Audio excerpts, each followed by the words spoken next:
Hey, welcome to Rick's Corner. I'm back. I'm alive. I'm training again. I'm going to be like this young man sitting next to me. He's looking good. Well, I want to introduce, his father, Hulk Hogan, and this is Nick Hogan, who is a man of his own making, and he does a lot of different things, and we became friends, and I thought, what an interesting guy to talk to. He's just a super guy. He's a little bit older than me. But that's okay. That's okay. So, listen, Nick, going back in time when you were in school, having your dad as like the best pro wrestler in the world, the number one guy, did you have your sights on that, or did you have your sights on something else?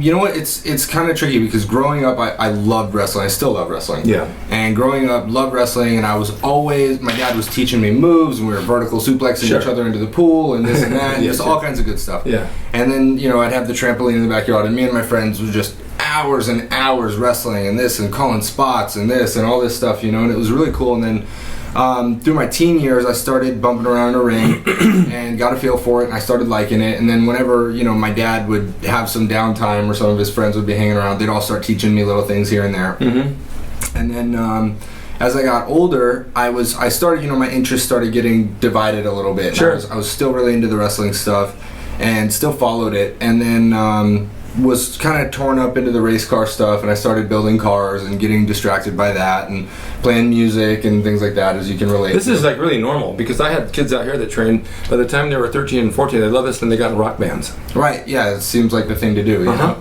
And my dad was in a rock band before he was a pro wrestler. So I was always producing music and playing drums and stuff, and I still do that to this day. So as I got older, though, probably around like 19 years old, I started wrestling, and I started going to Knox Pro over here in Burbank. Mm-hmm. Great school, great time over there. But around that time, I started having a lot of really serious issues with my left shoulder, and I was dislocating my shoulder almost every time I'd hop in the ring. It was like every time I'd go for, anything, some kind of technical move or whatever, it's like with my arms up, getting twisted around, even diving into the ring, it would come out and this and that. And once you have that injury, man, it never goes away. yeah, it would require a pretty hefty surgery. At first, it would be just fixing the labrum and stitching it back, a couple months, and you're back in action, but I kept dislocating it. The labrum's gone, and now it's more of a complex surgery, which would put me down for like 2 years without being able to really lift weights or do anything like that. At the time, being 19, I was like, what am I going to not use my arm for 2 years, So I avoided the surgery and really just took it easy on the wrestling route. And haven't played around in the ring much since then until I just got in yours, which I'm getting the bug. So, but it's cool. I'm always still very much in love with the sport. Yeah. The thing is that I need shoulder surgery, and then I was told you need a shoulder replacement. And we had a friend in the gym. I don't know, remember Bill McKinney?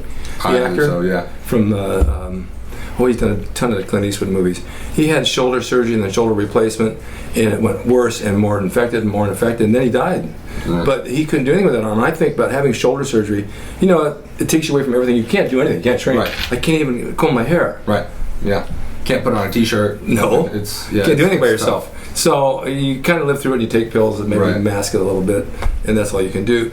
But luckily, my pain has subsided right now. But it's just, if I were to dislocate it, which I could do very easily, it's excruciating because it gets worse every time, When you started with the wrestling, how many years ago was that? Well, I'm 26 tomorrow, so that's, So I sent your birthday gift, by the way. Good. Free passes to your ring. Yeah. I was over at Knox Pro around the time I was 19, so that was about 7 years ago. Okay. And before that, I started really bumping around the ring around the time I was like 15, 16 years old. Okay. So. Well, your dad knows this for sure, and I do too, because I started before him. I started in '65. So those years of wrestling were entirely different. Oh, yeah. And then in the 80s they changed again, 90s again, and now they're completely different. Yeah. I always preferred the old school 60s and 70s. Yeah, breaking in that era was much more difficult than it is today. Nowadays you've got, all these camps and things that you can go to and training centers that you can go and which is, it's great for the new generation of guys. They can get broke into the business, and it's a very professional manner, Right. These guys, everything's by the book. Right, it's by the book. They take care of you. They make sure that you're doing it to your ability. Nobody's really pushing you too hard and stuff. Whereas back in the day, just the stories that my dad's told me about breaking in with Matsuda, and I believe, you broke in with Mae Young, right? Yeah. And just those camps were brutal. I didn't have a camp. I trained with her in a makeshift ring in the Olympic Auditorium upstairs with 3 other people. Right, yeah. And she would stiff me all the time, and she liked me because Well, who doesn't? I mean, I had a good body, and a lot of guys didn't. Mm-hmm. And she knew as a baby face, the all-American boy's going to make some money. Yeah, of course. So they would show you things, and then you'd do your live shows at the Olympic and TV, and you'd work with a different guy every night who was a real pro, and then he'd take you in the dressing room and say, all right, kid, you got to do this, you didn't do this, you got to do that. And you listen. Yeah.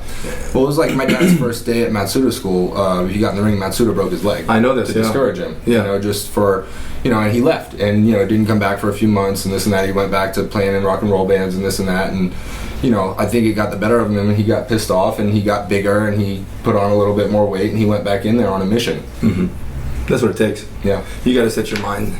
But, you know, today's world, and you know how it is out there, I mean, everything is hard. You want to be an actor, it's not easy. You want to be a wrestler, it's not easy. And people, some lady just called me today, my son's 15, he wants to be a superstar. So, of course he does. They all do. Yeah. You know, it doesn't happen that easy. The music business is the same way.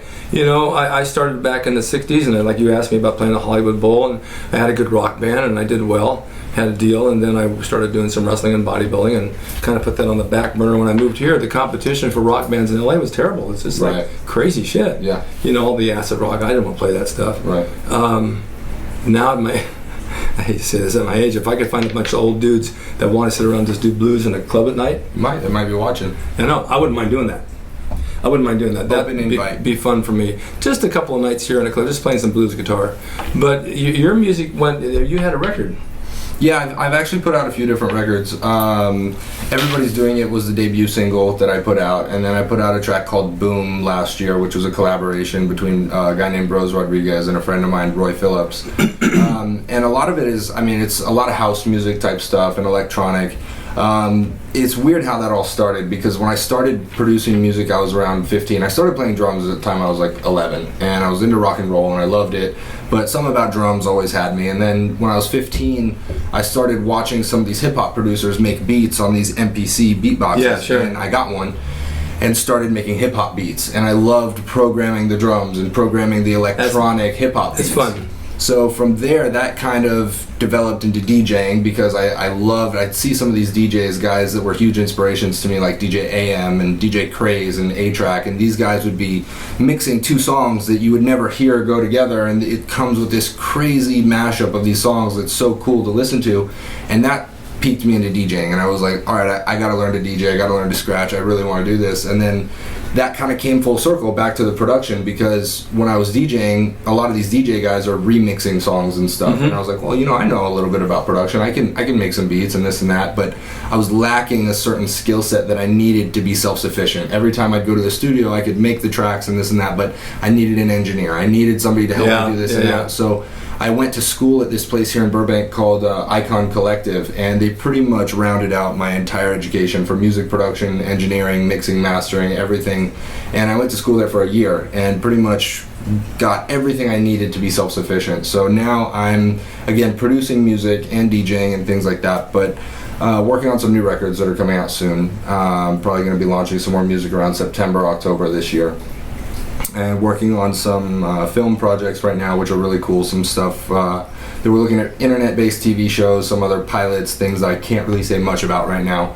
But working on a lot of really cool stuff right now. This school really helped you quite a bit. Yeah, the school was phenomenal. I mean, major props to the guys at Icon Collective. I went there. They're at a new campus now, which is much bigger. It's beautiful. It's incredible. But I went there at I believe it was their second location they ever had, and it was a little bit smaller, very intimate, but I know they haven't lost that feel. Those guys are so hands-on, and the teachers are really incredible guys. They're just a bunch of cool young dudes that are really into music, and they don't take the standard approach of like, all right, here's your lesson plan, go study this, and that. They say, what do you want to do? What do you want to listen to? What do you want to make? And then they kind of take it and they apply that to their lesson plan, and they say, all right, here's where this is going to benefit you, so pay attention here, you know, and we're really going to try and make this fit for you. Oh, so they went at your level and what you had to know, what you wanted to know. Well, it's pretty structured. They start everybody off pretty much from the beginning. Like, if you'd never made music before, they start off with basic everything, just keyboard theory, learning scales, learning chords, learning what's in certain keys and this and that, and how to tell pretty much what you're making. So they start you off at beginner level, no matter where you're at in your production. So sometimes a lot of these guys that'll start, they're a little ahead of the curve because they're self-taught some of this. Some of these guys walk in there and they've never even opened up a audio workstation before. And it's cool because it gives everyone a same exact start. Nobody's ahead of one another, and they kind of take you through the whole course as one group, which is really That's cool. good. You know, I never was trained to read music, but I taught myself how to play. And it just worked. I could hear something and just play this. And my mom said, God, how do you know this? I said, I don't know. I just know where to go. And I taught both my sons to play, and they did the same thing. Oh, that's now cool. my son Shane is engineering but producing, and he knows how to read now. He does the whole thing, which I never took awesome. time to do. But he's learned a lot. I mean, he's mixing and doing all that stuff. I know a little bit. I can do it in a garage, man. And that's okay. But it's still a level that you can play with and have fun with. You Right. know? Yeah, they make it very accessible now. They do. And so what's with the record labels nowadays? It's really hard to get a record out because people buy them or they just download them. It's, you know what, it's weird. A lot of people are more interested in the sync right now, in pretty much getting your record synced to some kind of a commercial or a TV show or this or that, because there's a lot of music or money in that right now, and the music publishing is where people are headed right now. And the thing is, the major labels, they still make money, but not nearly what it was in the 90s or the 80s or something like that. Like when Michael Jackson sold millions and millions of records, it actually equated to ridiculous amounts of money. Nowadays, it's, I mean, they're getting paid because, you know, Spotify and all these other apps and things where people can stream music, now they're starting to monetize how they're streaming, and Apple actually just proposed a new plan for how to monetize this, which is actually pretty cool. But it's a lot more difficult to get music onto a label now because they're so selective now. It's so oversaturated. Anybody can go onto this website and get, hey, we'll, you know, the distribution online. It's not like you need to press you know, 1,000 CDs or 100,000 CDs, and you need to get it on distributed to Walmart and Target and, you know, FYE and all that. Now you can just pretty much upload your song and it gets electronically distributed to all these different places where people can find and buy music. Same thing with books. Right. So Same principle. It's the same thing now where labels say, okay, you know, they're looking for a little more than just good music. They're looking for more of a package now, and they're saying, all right, you know, that's great. Everybody's got good music nowadays. You know, we're looking for something that really stands out. So, I mean, it's cool. You just have to make sure that you're coming with the right edge. It's just like wrestling. You got to have a total package of something different from the next guy. Right. You can't copy. You can copy somebody for certain things, then put your own twist to it, and then you become your own individual. And the same thing with music. I write books. The same with the writing books. I write the way I speak. This show is the way I speak to people, and it's just not. I don't have to have a script where we're going to go here or there and I get confused. We just talk, and people like that. Yeah. You know? Yeah, it feels very It's natural. what works for you. Yeah, it's organic. What about your weightlifting? I mean, you've always been involved in gyms. Yeah, well, you know what? I started working out when I was really young, and my dad never wanted me to train hard or super heavy because he was a fan of me training hard, but he didn't want me to lift very heavy when I was younger because he didn't want anything to stunt my growth. He didn't want, you know, hey, I don't want you to turn out like some of these kids that, you know, are 11 years old and they're all muscled up and stuff, and then, you know, they're still, you know, 5 feet tall around the time they're, you know, my age or whatever. Yeah. So he said, you know, I'm okay with you training, getting in the gym as long as you're supervised and I'm there with you. So he's taught me how to train at a young age. That's so great. I still to this day follow his regimen. I know it like, you know, back of my hand. It's, So he trains old school. yeah, chest and back, shoulders, arms, legs. Same thing. you That's know, what so- works.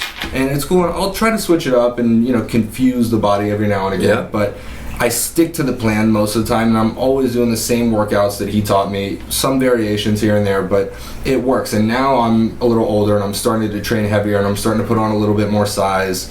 And average weight for me was around 180 pounds, but now I'm around 210. So I'm starting to put on a little bit of weight, starting to eat more. It comes with maturity too. Yeah, so I'm really religious about the training now, whereas kind of in my early 20s I was on and off with it, and I would go, you know, 6 months and I'd be really dedicated, and then I'd go 6 months of being lazy and I'd lose it all. And then you think to yourself, oh, if I only would have stuck to that 6 months. Exactly. You know, being off this past month, being sick was really, I couldn't train. There's just no way. I was just too sick. And I thought, I want to get back to the gym, I'm starting to shrink away. I'm losing 30 pounds, you know, and I thought, that's okay. It'll come back.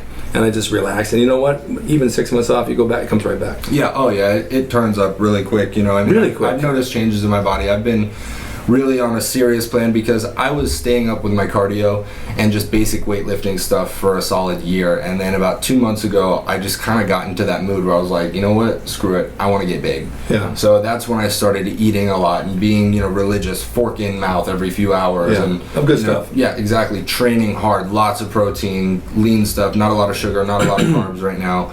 and trying to put on lean muscle, which is actually working. I'm kind of staying around the same weight, but I'm noticing a lot of changes. You see I'm a change burning in a the body. lot of fat. You I'm know, getting a lot more veins. My pump is just 24 hours a day now, That's which really is good. awesome. You know, a lot of people believe that a lot of cardio burns fat.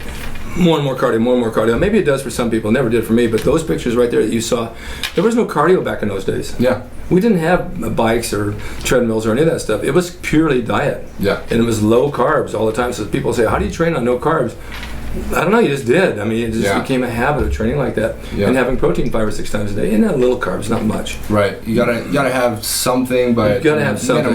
minimal as it can be. Exactly. I find that if you up the protein, it kind of makes up for it a little bit. It does. You kind of gain some energy from the protein. Well, there's depending on the protein you take, there are some carbs in that as well. Yeah. So you're going to get some of it. But yeah, and I think water is a big factor. You got to have a lot of water. Huge. My girlfriend is constantly pushing the water agenda for me. Is that her right there? That's her playing with Pepper over there. She's a special one, but she is like incredibly religious about the water. She will drink. And how much water do you drink every day? Like 4 to 5 liters. I mean, No, that's good, but let me ask you a question. On water, gallon. okay, I'm thirsty as hell right now because of the diuretics. I'm drinking water all day and night. Mm-hmm. Summertime, I drink a lot of water. In the winter, when it's cold, I don't desire water that much because I'm not really thirsty. right. But you still have to force it through. Yeah, you know what? I notice I drink so much more water in the summertime. Yeah. Just because I feel so hot. Yes. And it dehydrated almost. And Yes. it's kind of like, I mean, we went to, Jamba Juice a couple hours ago, and it was like, it was so hot that I walked in and I was like, normally I'm kind of picky. I want ice water. I want something cold. You Yeah. know what I mean? It's like, all right, if I'm going to drink water, it better be at least cold, Yeah. because I'm not a huge fan of just chugging water. No, all I the gotta time. have ice in it. And their waters were just warm, and I just drank the whole thing in one shot. But it felt good after I got the water in me. I was like, all right, I'm not going to die. What's your plans for the future? Plans for the future right now is, like I said, working on a lot of cool stuff for TV and film, which is awesome. A lot of cool projects. So I'm gonna have to stop back in and update you on those when I That'd can be say great. a little more. Yes. But I got a few more records that I'm in the studio a couple days a week now, and getting really serious. I've got maybe 10 records I'm sitting on that I'm waiting to get mixed and mastered. And I don't really like to do my own mixing and mastering anymore, just because I'm so biased and I'm like, oh, it sounds great. And Sure. You need an outside ear. yeah, it really doesn't sound as good as I think it does. So I'm waiting to get those back. I'm going to start scheduling the releases. And back to what you were saying about the labels, I'm going to start shopping some of those records to different labels and see if I can get some of those picked up on different labels to You help will. get the extra push. Which You know what it is. It's idea. just being persistent Yeah, and being good and treating people the right way. yeah, The whole key in life is treating people the right way. right. Those Man, relationships. The relationships, it's the way to go. Yeah. Well, I hope your dad watches this. Yeah, I make sure he does. And then you tell him when he gets to California, come and sit next to me and we'll talk a little bit about the old days. Yeah, that'd be cool. I'm sure he would love that. I He think would it'd be a fun. blast. We have mutual friends, for example, Steve Strong. Yeah, He was with Steve back in the days, and Steve went with Steve Sapello. Steve did some oil paintings for me in the house. He's a great oil painter. But he kind of just been living in Topanga all these years doing nothing. yeah. It's So, I mean, we have buddies from back in the past that we could sit and talk about. It's pretty mind-blowing that you have your own ring right here in your backyard. It's pretty. You got to see this. I mean, I don't think this guy ever takes his camera out of this room. But one day I'm going to make you film that ring. Okay. But we're going to film in the ring with you and Cody. Perfect. Okay. We'll teach Cody how to take bumps. Okay, that's what we're going to do. That's the next show. The ring became about many years ago when I got divorced, and I was with my 2 boys who loved wrestling, and they made ropes and blankets out there, and I was going to a marriage counselor, and I said, I got to do something different. I think I'm going to get a ring for my kids. You know Red Bastien? Remember Red Bastien with WWE? Okay, He was yeah. way back. They had an extra ring. And they sold it to me for $1,500. That's great. So I put that out there, and the kids had a ring. My therapist says, only you would buy a ring in your backyard for the kids. Well, that ring turned into money. Yeah. Pretty soon they're shooting documentaries. Channel 4 is out here all the time. They're shooting movies. We're doing all kinds of stuff. And then I sold the ring to some girl that was doing something else, and I said, I missed the ring. So I had a guy down the street who builds music sets, and he's passed away recently, build me that ring. Wow. I gave him the design. He welded the whole thing, carried it down, and put it together. It's been out there since 20-something years. That's incredible. So I do get use out of it, and I do get a lot of studio-type people that come out to use it. And I used to shoot the kids wrestling on Saturdays as well. It's not bad. It's a little on the stiffer side. It's really not. You just haven't got done a the good ring. give. Yeah. It's got good give. It's actually it doesn't feel like concrete. It's not an old school ring. It doesn't have the spring in the middle. Right. It's a southern ring where they have the rails. The rails just Yeah, flex. they just kind of float. Right. So it's not really hard on your back at all. No, it felt good. I took a bump. 16 feet. I can't get anything bigger back there. Yeah.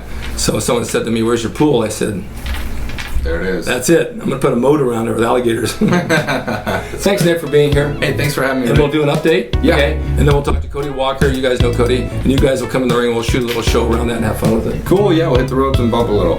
Okay. Sounds fun. Tell your pops to watch. All right, we'll see you guys. Bye-bye. See you next time.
It's RickDrasin.com. He is the equalizer